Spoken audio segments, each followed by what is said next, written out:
Alkitab saya yang diambil sama laptopnya mungkin.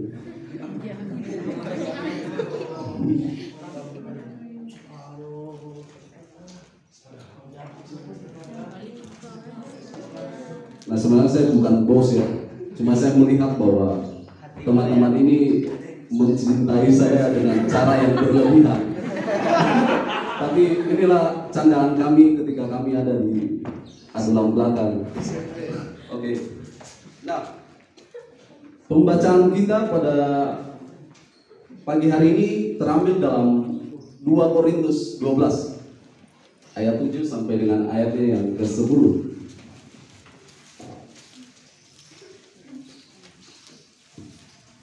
Teman-teman akan menyimaknya. Oke. Saya akan membacakan buat teman-teman semua.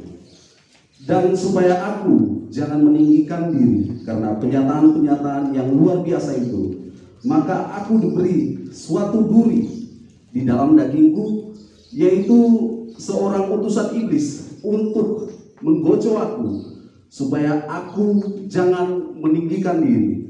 Tentang hal itu, aku sudah 3 kali berseru kepada Tuhan supaya utusan iblis itu mundur daripadaku. Tetapi jawab Tuhan kepadaku, cukuplah kasih karuniaku bagimu, sebab justru dalam kelemahanlah kuasaku menjadi sempurna. Sebab itu aku terlebih suka aku bermegah atas kelemahanku, supaya kuasa Kristus turun menaungi aku. Dan karena itu aku senang dan rela di dalam kelemahan, di dalam siksaan, di dalam kesukaran, di dalam penganiayaan dan kesesakan oleh karena Kristus. Sebab jika aku lemah, maka aku kuat. Oke, sampai di sini pembacaan firman Tuhan kita. Nah, boleh tampilkan. Nah, tema pada pagi hari ini adalah menerima kekurangan diri. Nah, sewaktu kita kecil, bahkan bayi, kita begitu dianggap berharga oleh keluarga kita, kebudayaan kita, keluarga besar kita, yang menganggap bahwa kita ini berharga. Dan tanpa sadar, penghargaan yang begitu luar biasa akhirnya membuat kita menganggap diri kita bahwa kita adalah pusat dari segalanya. I am the center of the universe. Saya yang menjadi pusat dari alam semesta. Nah, ketika ini berlanjut, situasi ini berlanjut dalam pendewasaan yang cukup baik, akhirnya kita menjadi low self, mencintai diri kita. Nah, kita menganggap semua adalah kepentingan aku, semuanya harus yang aku mau harus diberikan dan sebagainya macam. Nah, ini akhirnya membuat sifat yang aku dan aku yang terpenting dari semuanya. Nah, kemudian bukan hanya hidup dalam situasi mencintai diri, tetapi kita ada dalam situasi yang love more, keinginan yang berlebih, merasa tidak puas dengan apa yang kita miliki sekarang. Nah, contohnya ketika kita memiliki handphone, semua punya handphone sama-sama ya. Nah, ketika kita memiliki handphone, sebenarnya masih sangat baik, masih sangat bagus, dan masih sangat fungsional, tetapi keluarlah edisi yang terbaru, dan kita ingin yang lebih. Mau ingin yang lebih dan yang lebih lagi. Nah, aku harus lebih baik dari orang lain. Aku harus lebih ganteng dari orang lain. Aku harus lebih cantik dari orang lain. Aku harus lebih pintar dari orang lain. Nah, ini yang dikatakan dengan love more, keinginan yang berlebihan. Oke. Sorry ya, saya cari materi saya di sini dulu.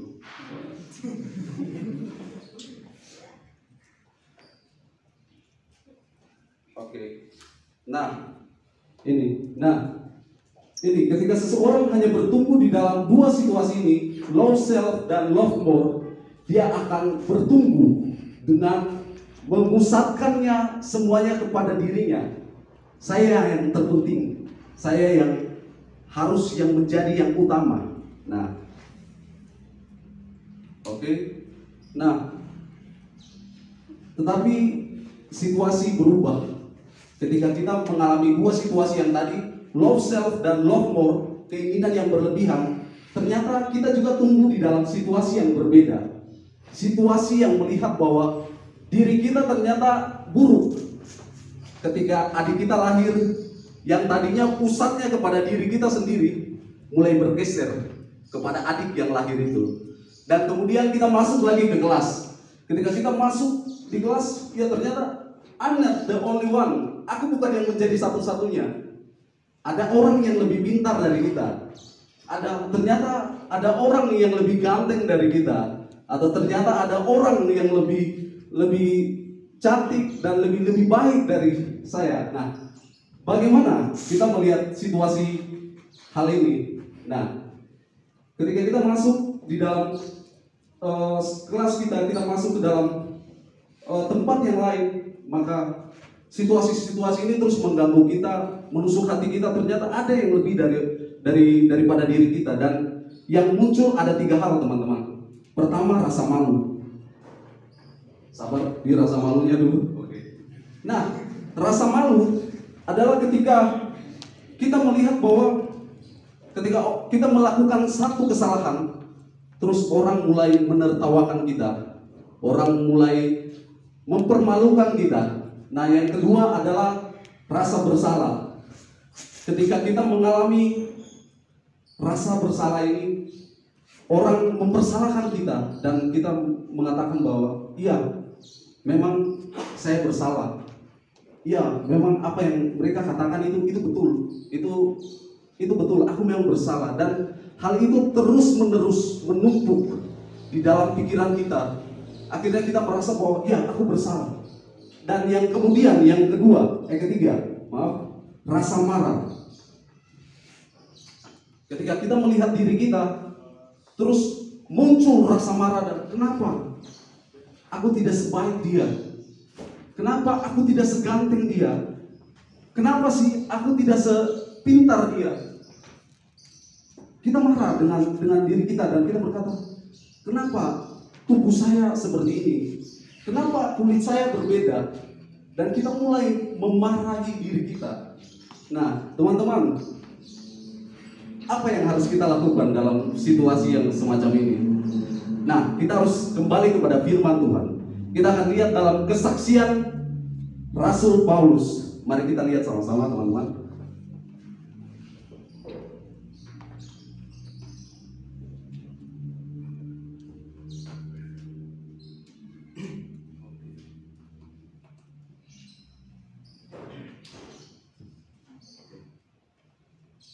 Mari sama-sama kita lihat di ayatnya yang tadi.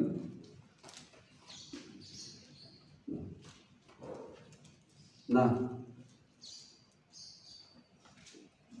Rasul Paulus dalam kesaksiannya, bahkan dia mengatakan di hari tuanya, Rasul Paulus diberikan duri dalam daging. Bahkan dia mengidentifikasi diri dengan mengatakan seorang utusan iblis. Kita tidak tahu setepatnya itu apa. Dan banyak ahli dan para teolog yang mengatakan dugaan duri di dalam daging ini adalah penyakit di masa tuanya. Ada yang mengatakan bahwa dia sakit malaria dan sebagainya macam. Bahkan ada juga dugaan yang kedua adalah epilepsi, satu penyakit disabilitas dalam dirinya. Ini yang saya temukan ketika saya mencari apa yang dimaksud dengan duri di dalam daging ini. Alkitab sendiri tidak mengatakan dengan jelas, tetapi dari dugaan dua ini, penyakit di masa tuanya dan juga epilepsi yang menyerang Paulus. Nah, kemudian dikatakan lagi utusan iblis yang datang kepada dirinya. Nah, ini yang saya angkat, bahwa utusan iblis adalah sebuah cara pandang orang pada masa itu untuk menjelaskan bahwa kondisi yang dia tidak pahami yang sedang menimpa dirinya, satu kondisi yang yang dia tidak pahami, ini apa yang datang kepada diriku. Dia tidak bisa menjelaskan apa, dan cara pandang orang mengatakan bahwa itu utusan dari si jahat. Dan ingat teman-teman bahwa pada saat itu tidak ada dunia kedokteran tidak sebegitu canggih saat sekarang ini, sehingga mereka tidak tahu apa yang sedang datang kepada dirinya. Oke, next. Nah, tapi teman-teman yang kita bisa dapatkan di sini bahwa entah itu situasi yang membuat dia atau penganiayaan atau penyakit yang terdapat dalam dirinya, sebenarnya Paulus melalui kesaksiannya ini, Paulus ingin mengatakan bahwa I'm not perfect, saya tidak sempurna, I'm not good, saya dalam keadaan yang begitu tidak baik, saya menderita karena tubuhku, hidupku yang ternyata tidak sempurna dan memiliki kelemahan. Tetapi yang sangat penting teman-teman lihat di sini bahwa Paulus ternyata oke dengan situasi yang dia hadapi. Nah, dengan kelemahan yang dia miliki, dengan penderitaan yang dia miliki, Paulus oke dengan hal itu. Dan itu mengapa? Mari kita sama-sama perhatikan. Nah, yang membuat dia oke dengan kelemahan yang ada dalam dirinya, dengan penderitaan yang dia alami, karena satu, ada anugerah Allah, teman-teman. Amin. Semua karena ada anugerah Allah. Dan dia menerima bahwa memang saya tidak sempurna, saya dalam keadaan yang tidak baik, tetapi yang memampukan dia adalah anugerah Allah, teman-teman. Oke, next. Nah, dari sini teman-teman, saya ingin mengajak teman-teman menerima kenyataan bahwa memang kita adalah pribadi yang tidak sempurna. Kita adalah pribadi yang rapuh. Tetapi semakin cepat kita menerima diri kita, semakin cepat kita menerima kelemahan diri kita, maka kita akan bertumbuh dengan cepat. Dan bahkan lewat kelemahan itu kita bertumbuh dan akan menjadi berkat lewat kelemahan yang kita miliki. Nah, sebagian teman-teman mungkin bergumul dengan berat badan teman-teman yang tidak turun-turun. Sebagian mungkin bergumul karena mungkin beli banyak produk skincare tetapi tetap hitam tanpa hasil.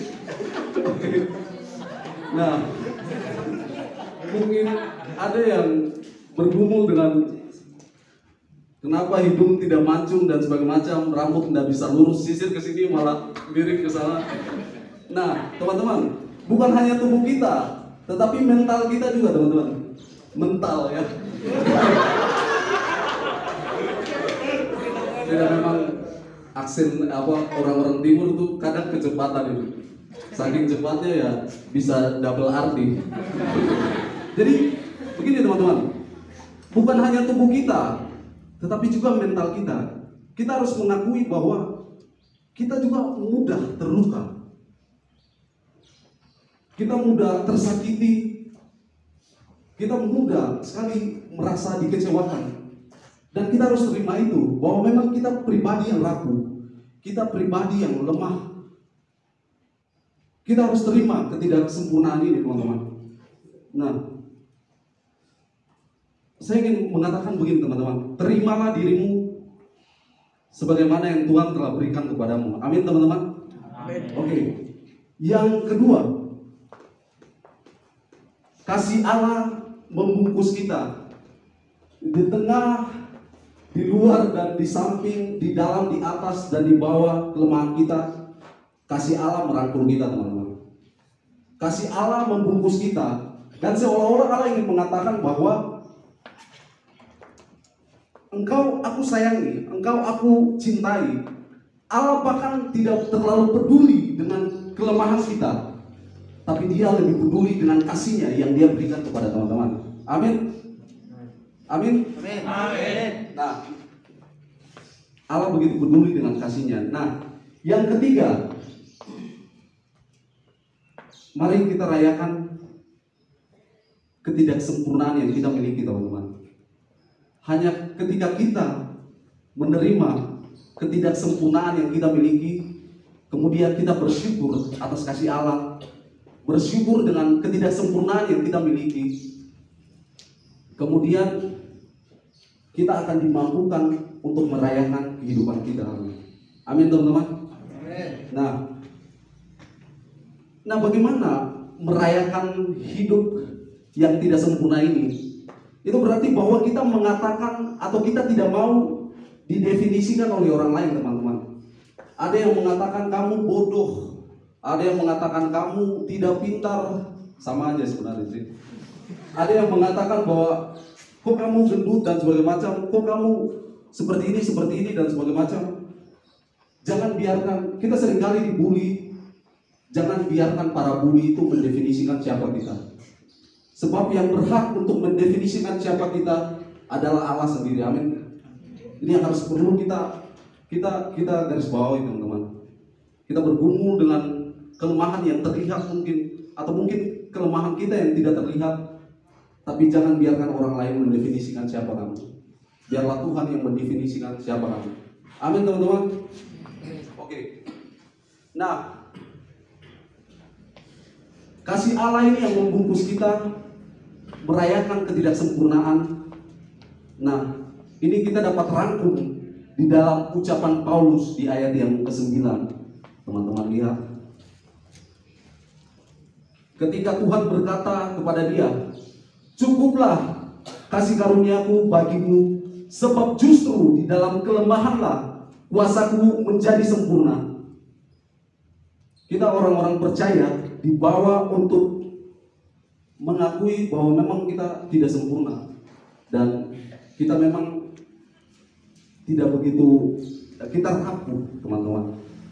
Ini yang ingin saya katakan, bahwa cintailah tubuhmu, cintailah dirimu, terimalah ketidaksempurnaan yang kamu miliki, dan lebih daripada itu bersyukurlah atas setiap anugerah yang Tuhan berikan dalam hidupmu. Dan yang paling penting, teman-teman, rayakanlah ketidaksempurnaan dirimu. Hanya dengan cara itu kita bisa terhindar dari love self, love more, dan juga situasi buruk yang seringkali menghantui kita. Bersyukurlah atas rahmat-Nya, karena Tuhan begitu baik untuk setiap kita. Amin. Oke, ini saja yang ingin saya sampaikan kepada teman-teman semua. Dan mari sama-sama kita berdoa. Tuhan, dalam situasi yang membuat kami memandang diri kami lebih hebat dari orang lain, bahkan juga situasi yang kadang membuat kami melihat diri secara buruk, kami percaya Tuhan, Engkaulah yang memampukan kami, Engkaulah yang membawa kami, dan kami bersyukur atas apa yang telah Tuhan taruh dalam hidup kami, dan kami merasa cukup dengan apa yang telah Tuhan berikan. Lewat kelemahanlah justru kami menjadi berkat bagi teman-teman kami. Untuk orang-orang yang kami jumpai, lewat kelemahanlah kuasa Tuhan dinyatakan dan sempurna atas hidup kami. Terima kasih Tuhan untuk kasih-Mu, untuk karya-Mu di dalam hidup kami. Di dalam nama Tuhan Yesus, haleluya, amin.